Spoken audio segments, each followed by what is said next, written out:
사무엘상 21장 1절에서 9절까지 말씀 우리 함께 한 목소리로 봉독합니다. 다윗이 노베에 가서 제사장 아히멜렉에게 이르니 아히멜렉이 떨며 다윗을 영접하여 그에게 이르되 어찌하여 내가 홀로 있고 함께하는 자가 아무도 없느냐 하니 다윗이 제사장 아히멜렉에게 이르되 왕이 내게 이를 명령하고 이르시기를 내가 너를 보내는 것과 내게 명령한 일은 아무것도 사람에게 알리지 말라 하시기로 내가 나의 소년들을 이러이러한 곳으로 오라고 말하였나이다. 이제 당신의 수중에 무엇이 있나이까? 떡 5덩이나 무엇이나 있는 대로 내 손에 주소서 하니 제사장이 다윗에게 대답하여 이르되 보통 떡은 내 수중에 없으나 거룩한 떡은 있나니 그 소년들이 여자를 가까이만 하지 아니하였으면 주리라 하는지라. 다윗이 제사장에게 대답하여 이르되 우리가 참으로 3일 동안이나 여자를 가까이 하지 아니하였나이다. 내가 떠난 길이 보통 여행이라도 소년들의 그릇이 성결하겠거든 하물며 오늘 그들의 그릇이 성결하지 아니하겠나이까 하매 제사장이 그 거룩한 떡을 주었으니 거기는 진설병 곧 여호와 앞에서 물려낸 떡밖에 없었음이라. 이 떡은 더운 떡을 드리는 날에 물려낸 것이더라. 그날에 사울의 신하 한 사람이 여호와 앞에 머물러 있었는데 그는 도액이라 이름하는 에돔 사람이요 사울의 목자장이었더라. 다윗이 아히멜렉에게 이르되 여기 당신의 수중에 창이나 칼이 없나이까? 왕의 일이 급함으로 내가 내 칼과 무기를 가지지 못하였나이다 하니 제사장이 이르되 내가 엘라 골짜기에서 죽인 블레셋 사람 골리앗의 칼이 골짜기에 쌓여 오봇뒤에 있으니 내가 그것을 가지려거든 가지라. 여기는 그것밖에 다른 것이 없느니라 하는지라. 다윗이 이르되 그 같은 것이 또 없나니 내게 주소서 하더라. 아멘. 할렐루야. 하나님께 영광의 박수 올려드리겠습니다. 다윗이 그 왕궁에서 화려했던 날들을 뒤로 하고 이제 도망자의 신세로 전락한 것을 보게 됩니다. 하지만 우리가 다윗의 삶의 특징을 보면 그의 인생은 형통하다는 것입니다. 여러분, 형통의 의미는 내가 하는 일마다 잘 되는 것을 형통이라 말하지 아니하고 그 길이 옳은 길일 때 형통이라고 합니다. 그 길이 사는 길일 때 형통한 인생이라고 하는 것입니다. 우리가 요셉의 삶을 보더라도 그의 인생이 형통했다라고 되어 있는데 그의 삶을 낱낱이 보면 형통했다라고 말하기는 조금 힘들지 않겠습니까? 노예로도 팔려가고 억울하게 감옥에도 갇히고 13년여 동안에 잊혀진 존재가 되었으니 어떻게 그의 인생이 형통하다 할 수 있겠어요? 하지만 그의 인생이 형통했음은 그가 잘 가고 있었기 때문입니다. 그에게 주어진 인생길이 그로 하여금 복된 자의 삶으로 이끌고 있었기에 그것이 형통한 길이었다는 것이에요. 두 번째로 그의 삶이 형통했던 이유는 환경이 아니라 환경을 받아들이는 자세였습니다. 그가 겪었던 환경을 생각을 해보면은 절대로 축복이 아닙니다. 하지만 무엇이 다른가? 마음가짐이 달랐다는 것이에요. 자세가 달랐다는 것입니다. 내가 이곳에 있는 것은 하나님이 부르신 것이다. 내가 이 과정을 겪어가면 나를 위한 하나님의 계획을 이루고자 하시는 성취하고자 하시는 과정일 뿐이니 나는 주님 앞에 죽게 하듯 충성하겠습니다. 이것이 요셉의 마음가짐이었죠. 때문에 남들이었다면 노예 생활이라는 또 감옥 생활이라는 비참한 현실 앞에 신세한탄과 또 남에게 원망을 하며 순간순간을 살 수밖에 없었을 터인데 그에게 주어진 삶 속에서 충성하고 좋은 마음으로 최선을 다했을 때 그는 결과적으로 총리가 되어지는 귀한 삶으로 인도되었다는 것이죠. 다윗 역시도 마찬가지예요. 왕궁에서 살다가 쫓겨났으니 어찌 그의 인생을 향하여 형통하다 할 수 있겠습니까? 하지만 우리는 그의 삶의 끝을 보지요. 그는 잘 됐습니다. 그는 복된 사람이 됐어요. 결국 이 모든 과정이 다윗에게 유익한 과정이었고, 또한 다윗은 그의 인생의 끝을 보지는 못했지만 내가 걷는 이 순간이 하나님의 뜻 안에 있고 하나님의 그 모든 계획 속에 있음을 믿고 그런 마음으로 그가 살아내는 순간순간 최선을 다했기 때문에 그는 그와 같은 아름다운 결과를 경험할 수 있었다는 것입니다. 사랑하는 성도님 여러분, 우리도 비슷한 인생을 살지 않습니까? 우리가 살아온 지난날 인생길, 또 지금 내가 걸어가고 있는 인생길, 나의 환경과 여건만 보면은 누가 보더라도 뭔가 드러내거나 자랑할 만한 상황이 아닐 수도 있습니다. 하지만 여러분들의 인생은 예수 안에 형통한 줄 믿습니다. 이 모든 길은 잘 되는 길입니다. 연단할 때가 있고 또 우리가 성장할 때가 있는 것이고, 하나님께서는 당근과 채찍을 그분의 자녀들에게 너무나 적절하게 주시는 하나님, 우리를 미워하심도 아니요 저주하심도 아니요 우리를 통하여 받으실 영광이 있고 우리를 멋진 존재로 형성하시고 빚어내시기 위하여 우리에게 펼쳐진 인생임을 믿으시기를 바랍니다. 여호와는 나의 목자이십니다. 두 번째는 우리가 그 목자이신 하나님을 믿자는 것입니다. 지금 나에게 주어진 환경이 내 마음에 들건 안 들건 간에 이건 100% 나에게 유익이다. 저는 지난 인생길을 생각을 해보면은 가장 후회되는 것은 딱 하나예요. 내가 그런 고생을 했는 것이 후회되는 것이 아니라 내가 그때 참 어려웠던 것이 나에게 아쉬운 게 아니라 그때 그냥 더 열심히 살 걸, 이게 아쉬워요. 그냥 내가 힘들었으면 힘든 대로 감사하고 열심히 살 걸. 그냥 없으면 없는 대로 나를 연단하시는 하나님을 좀 더 믿음으로 바라보고 더 열심히 해볼 걸 하는 게 너무 아쉬워요. 그때는 생각이 참 많았던 것 같아요. 나는 잘 될 수 있을까? 왜 하나님은 나를 버리신 걸까? 왜 나의 인생은 이렇게 꼬였을까? 하는 생각이, 내가 열심히 성실히 하나님을 믿고 살아갔던 시간들과 이렇게 비교해 보았을 때 상당히 많은 시간을 그렇게 고민을 했던 것 같아요. 그냥 더 열심히 살 걸, 하나님을 믿을 걸. 그래서 지금은 그냥 열심히 살아요. 그냥 저의 환경과 상황에 아무 어떤 해석을 하지 않고, 해석은 단 하나예요. 주님이 나를 여기까지 부르셨다. 주님이 인도하고 계시다.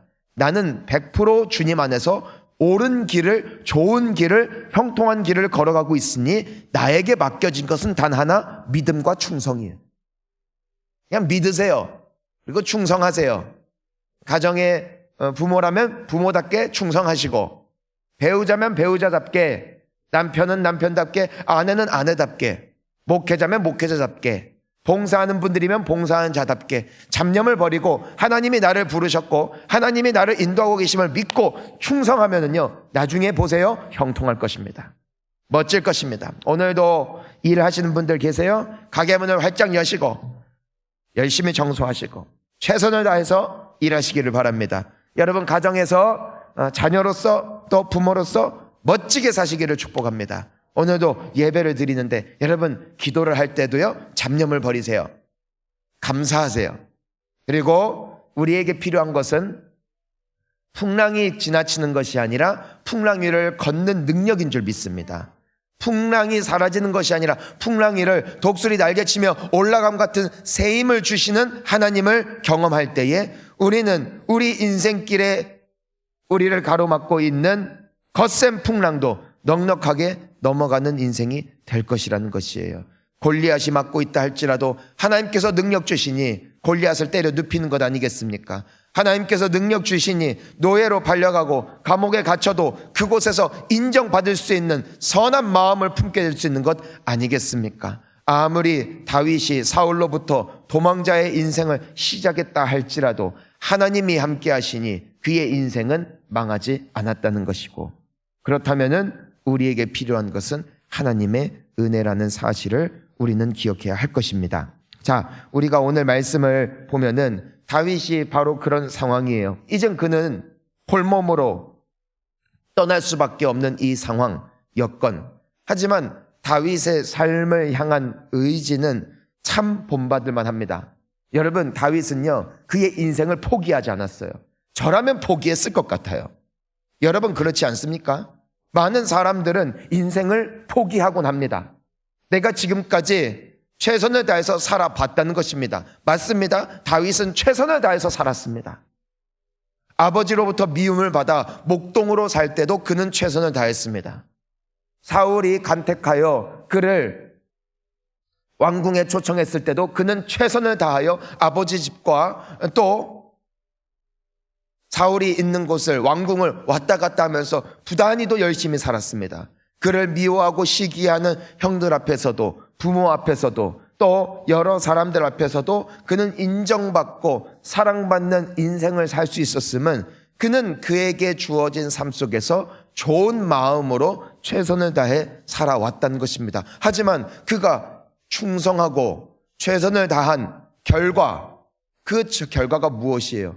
또 도망치는 거예요. 인생이 비관될 수밖에 없는 상황 앞에 서 있더라는 것이죠. 하지만 다윗은 그렇게 또 흘러가는 인생을 절망과 좌절로 받아들이는 것이 아니라 그럼에도 불구하고 삶의 의지를 갖더라는 것이에요. 그냥 내 인생 이렇게 된 거 그냥 나 죽이세요 하는 것이 아니라 그럼에도 그에게 펼쳐지는 인생길을 살고자 하는 의지가 그에게 있더라는 것입니다. 사랑하는 성도님 여러분, 사십시오. 잘 사십시오. 열심히 사십시오. 포기하지 마시고 오늘도 열심히 사십시오. 오늘 다윗을 보면은 그는 제사장 아히멜렉을 찾아가 가지고선 떡도 얻고 그리고 무기도 얻습니다. 근데 떡을 얻더라도 이 다윗이 물론 실수를 합니다. 거짓말을 하니까. 하지만 지금 나와 함께 온 다른 사람들도 있는데 지금 딴 곳에 왕께서 집결하라고 한 곳에 먼저 가 있습니다. 나도 그곳으로 가는 중에 굉장히 급한 명령이었기 때문에 먹을 것도 못 갖고 나왔고 무기도 못 갖고 나와서 내가 그것이 좀 필요합니다 했을 때 아히멜렉이 그에게 떡과, 아마 떡이 다윗 개인을 위한 것이 아니라 다윗이 말했던 그 다른 신하들을 위한 떡들까지도 내주었을 테니 굉장히 많은 양의 떡을 주었겠죠. 그리고 무기도 주었습니다. 여기서 우리가 보면은 이 떡은 더운 떡을 드리는 날에 물려낸 것이다. 즉 이 떡은 굉장히 신선한 떡이었다는 것이죠. 그리고 그가 칼을 구했을 때 어떤 칼을 내어줍니까? 보니까 골리앗의 칼이 있다. 네가 죽인 골리앗의 칼이 있다. 그 칼은 가장 좋은 칼이죠. 그 블레셋이라는 군대를 대표하는 장수가 차고 있던 칼이니까 한때는 다윗이 무거워서 들지도 못하던 칼, 한때는 다윗이 골리앗의 칼을 뽑아서 골리앗의 목을 베곤 했죠. 그 칼을 이제는 이 다윗이 소유하게 되어진 것이죠. 가장 신선한 떡, 가장 좋은 칼, 하나님께서 아히멜렉을 통하여서 다윗에게 제공하십니다. 살고자 하면, 그리고 포기하지 않으면 하나님은 길을 예비해 놓으셨습니다. 하나님은 우리가 예측하지 못한 것을 이미 준비해 놓으셨다는 것이에요. 포기만 하지 않으면 말입니다. 왜냐하면 여호와는 나의 목자시니까.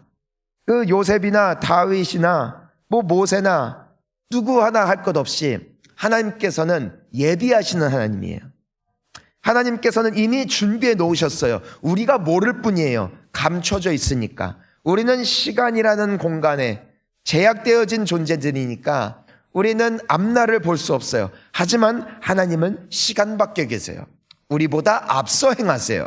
하나님께서는 공간의 제약을 받지 않으세요. 하나님께서는 우리의 갈 길을 알고 계세요. 여러분, 중요한 거예요.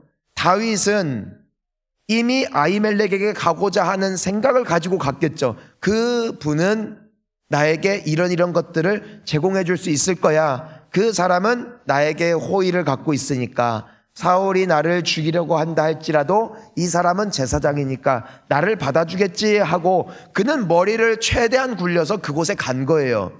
하지만 성경에 뭐라고 되어 있습니까? 사람이 계획할지라도 그 발걸음을 인도하시는 이는 여호와래요. 그러니까 나의 계획과 나의 생각을 이미 알고 계시는 이가 하나님이시라고요. 그러니까 하나님께서는 마침 그날 더운 떡을 드린 날이었던 거예요. 마침 그날 아히멜렉이 있는 것이에요. 마침 그날 모든 것, 다윗이 필요로 하는 것들이 다 준비되어진 때에 다윗이 우연히 도착한 것이 아니라 여호와의 인도하심이라는 것입니다. 이게 하나님의 예비하심이에요.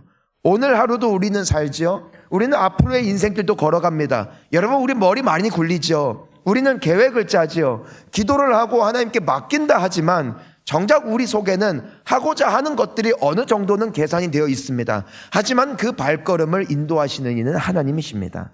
내 계획대로 가는 것이 아니라 하나님의 인도하심이 그 모든 순간순간 가운데 있더라는 것이에요. 이것이 하나님의 역사라는 것이죠. 여러분, 그러니까 우리는 살면 살수록 하나님의 말씀을 깨달을수록 하나님이 우리에게 어떤 존재인지를 알면 알수록 우리가 고백할 수 있는 것이 무엇이냐면 주님 홀로 영광 받으소서예요. 사랑하는 성도님 여러분, 우리의 오늘 하루와 앞날이 주님 손에 있음을 믿으시고 오늘 하루도 잘 사시기를 축복합니다. 의지를 갖고 사십시오. 하나님의 예비하심이 있음을 믿으시기를 바랍니다. 나의 계획이 있다 할지라도 나의 발걸음을 인도하시는 이가 하나님이심을 믿으면서 내가 선택하는 모든 순간순간 하나님의 역사는 반드시 이루어진다. 이것을 믿자는 것이에요. 그런데 하나님의 인도하심에는요, 축복도 있지만 하나님이 말씀하신 저주도 있습니다. 오늘 말씀을 보면 그렇습니다.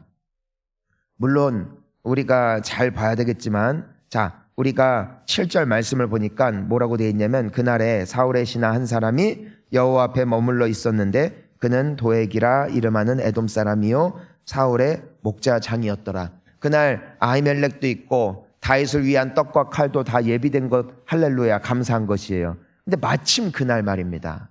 누가 있었다는 것이에요? 사울의 신하 도액이라는 사람이 있었다는 것입니다. 우리가 나중에 보면 이 도액이라는 사람이 다윗이 그곳에 머물다 간 것을 봐요. 그리고 나중에 사울에게 고자질을 합니다.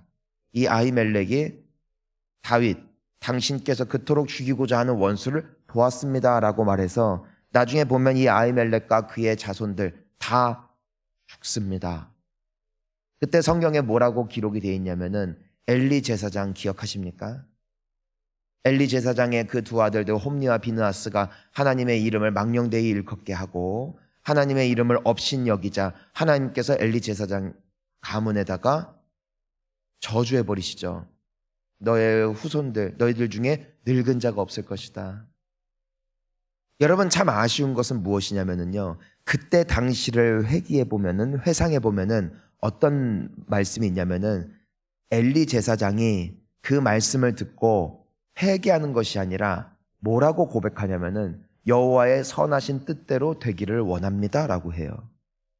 하나님께서는요, 우리에게 너 이렇게 하면은 벌 받는다, 너 이렇게 되면 저주 받는다 할 때 하나님께서 말씀하신 이유는 단 하나예요. 우리가 그 말씀 듣고 돌이키기를 원하시는 거예요.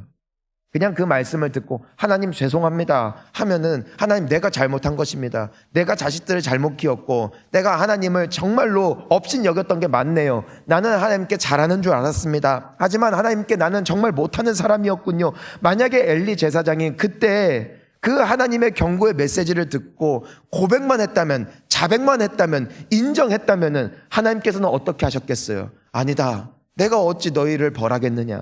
아니다, 내가 어찌 내가 버리겠느냐? 내가 어떻게 너희들을 그렇게 할 수 있겠느냐? 내가 다시 너희를 회복시킬 것이고 너희들을 축복할 것이다 말씀하시는 분이 하나님이시라는 것이에요. 근데 엘리 제사장은요, 그렇게 대답하는 것, 하나님의 뜻대로 되기를 원합니다라는 것이 무언가 인격적이고 무언가 품위가 있고 무언가 고상한 것인 마냥 생각했던 것 같아요. 그래서 하나님께 용서해달라고 말한 것이 아니라 그냥 알겠습니다 주님, 주님의 뜻대로 하시옵소서, 이것이 믿음인 줄 알았던 것이에요. 여러분, 그거 믿음 아니에요. 결국 하나님께서는 그 엘리의 고백, 어쩌면 그가 죽는 날까지 엘리는 회개하지 않아요. 끝까지 살아요. 그러다 결국에는 그도 넘어져서 목이 부러져 죽고 그의 아들들도 전장에 나아갔다가 죽게 되잖아요. 회개하지 않으면 망하는 거예요. 나중에 보면은 사울도 망해요. 회개하지 않았기 때문이에요. 오늘 그 엘리의 후손들이 지금 이곳에 있는 것입니다. 제사장 아히멜렉도 엘리 대제사장의 후손이에요. 제사장들은 아론 지파니까 다 그 후손이라고요. 결국 이곳에 있었던 모든 사람들이 죽임을 당할 때 그 말씀이 이루어졌다고 성경은 기록하고 있다니까요. 엘리가 그때 회개했더라면, 엘리가 돌이켰더라면 얼마나 좋았을까. 오늘의 이야기는 존재한다 할지라도 이곳에 이 도액이란 사람이 있었더라라는 말씀은 생략될 수 있었던 것이에요. 이 일은 그저 감춰진 이야기로 아히멜렉과 그의 자손들도 행복하게 살 수 있는, 다윗을 도왔던 일들이 그냥 선행으로 기록되어지고 지나가는 역사가 될 수 있었다는 것입니다. 하지만 오늘 도액이라는 사람이 등장하는 이유는 거슬러 올라가야 된다는 것이에요. 사랑하는 성도님 여러분, 하나님의 이 말씀 앞에 우리는 어떤 반응으로 나아가야 될까? 하나님이 우리에게 말씀하실 때 하나님 앞에 자백하시기를 축원합니다. 하나님께 회개하는 인생 되기를 축원하는 것입니다. 왜냐하면 하나님께서는요, 하나님을 사랑하는 자들에게 사랑을 베푸시고 하나님을 업신 여기는 자들에게 업신 여기시기 때문입니다. 하나님 앞에 회개할 때 하나님은 용서하실 줄 믿습니다. 하지만 하나님 앞에 우리가 엘리처럼 반응한다면 우리 인생은 형통하지 않아요. 왜요? 그 끝은 아픔이기 때문입니다.